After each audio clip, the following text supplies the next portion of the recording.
Cascadia is a family-weight tile-laying and token drafting game for 1 to 4 players from designer Randy Flynn and publisher Flatout Games. On your turn, select a column and place both the habitat tile and the wildlife token into your region. Tiles must be placed with at least one edge touching a previously placed tile. The terrain doesn't need to match, but you will score points at the end of the game for large clusters of the same habitat type. Wildlife tokens can be placed on top of any empty tile that shows its image. When you place a wildlife token on a keystone tile, as I've done here, you gain a nature token, which is worth a point at the end of the game. In the solo game, after your turn, the column furthest from the bag is discarded, everything slides away, and the 2 empty columns are filled. After 20 turns, the game ends. Animals score for different configurations based on randomly drawn scoring tiles. In this game, I'm trying to get pairs of bears, runs of salmon, completely isolated hawks, straight lines of elk, and foxes surrounded by different types of animals.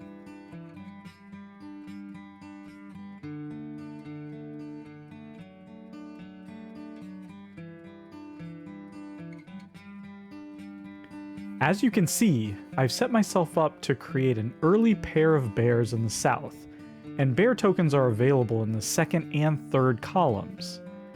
I choose the second column, extending my forest habitat and providing a second isolated hawk space.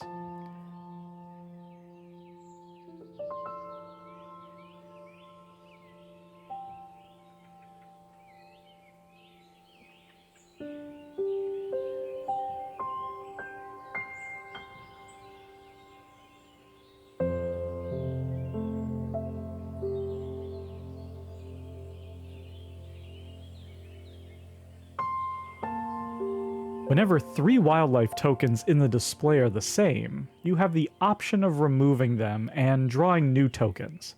If all 4 tokens are the same, you must redraw them. Place the removed tokens back in the bag. Also, on your turn, you may spend a nature token to remove and redraw any number of wildlife tokens. Just keep in mind, you are giving up a victory point to do so.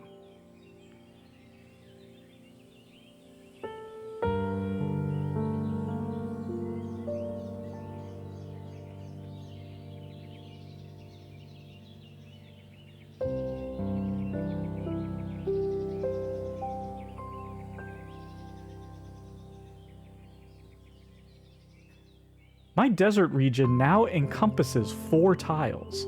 I'll gain 1 point per tile for that habitat at the end of the game. When playing solo, you gain an extra 2 points if a habitat reaches 7 tiles or more. Keep in mind, you only score the largest region of each terrain type. Here I've extended my forest again. And there you go, put the second elk out.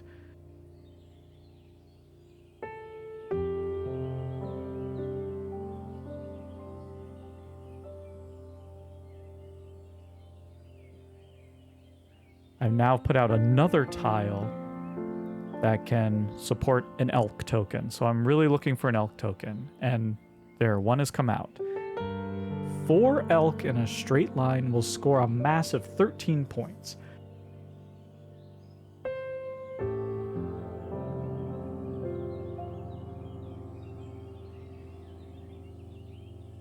Three of the same again, so I decide to exchange them. I don't take the elk token. There's 2 of them out there, so I'm not too bothered by that. I see an opportunity here to not only put a hawk by itself, but also to have another animal surrounding that fox. So now that lower fox has 1, 2, 3, 4 different animals surrounding it. That'll be worth 4 points at the end of the game. And now another bird by itself. We now have 3 birds that are not adjacent to another hawk. And so that's excellent.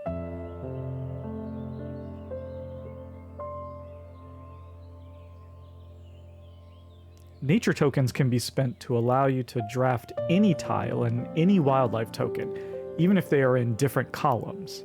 I decide it's worth sacrificing a victory point so I can grab that elk token before it is discarded.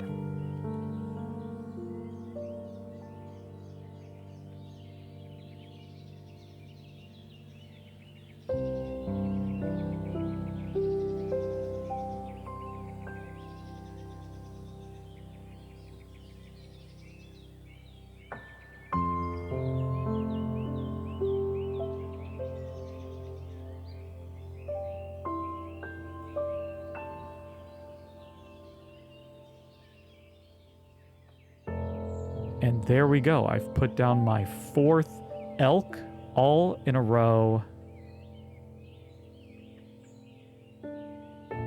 We've been able to take tiles that are extending that forest. Put down a bear. Hopefully we can find a mate for that bear. And the perfect tile came out. We can continue to extend our forest and get that bear paired up. We now have 2 pairs of bears. Here we see an opportunity to extend our salmon run.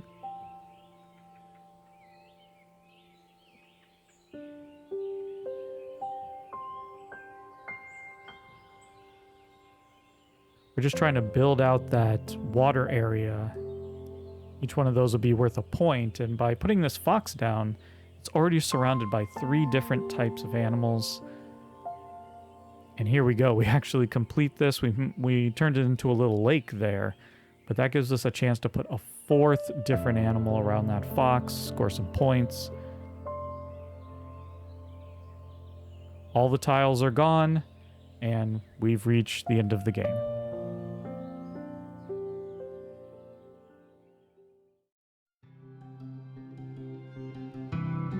Let's tally up our victory points and see how we did. First up, we have 2 pairs of bears, which is worth 11 points. We managed 1 row of 4 elk, 13 points. We neglected salmon, only getting a run of 3 and a single for a total of 10 points. 4 lonely hawks nets us 11 points. And the foxes are a bit complicated to score, but it looks like 15 points to me.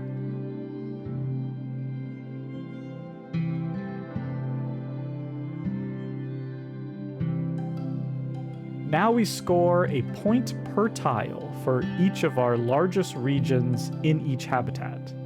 In addition, because it is a solo game, we score 2 extra points for any habitat region with 7 or more tiles. So, for example, that huge lake I made in the east was worth 9 points. Not bad. My 4 remaining nature tiles are worth a point each, putting my total at 94 points, which the rulebook says is excellent. And that was a full solo playthrough of Cascadia. If you have any questions, please feel free to comment and I will try to answer them. Also, please like this video and subscribe to the channel for more board game playthroughs. Thank you and goodbye.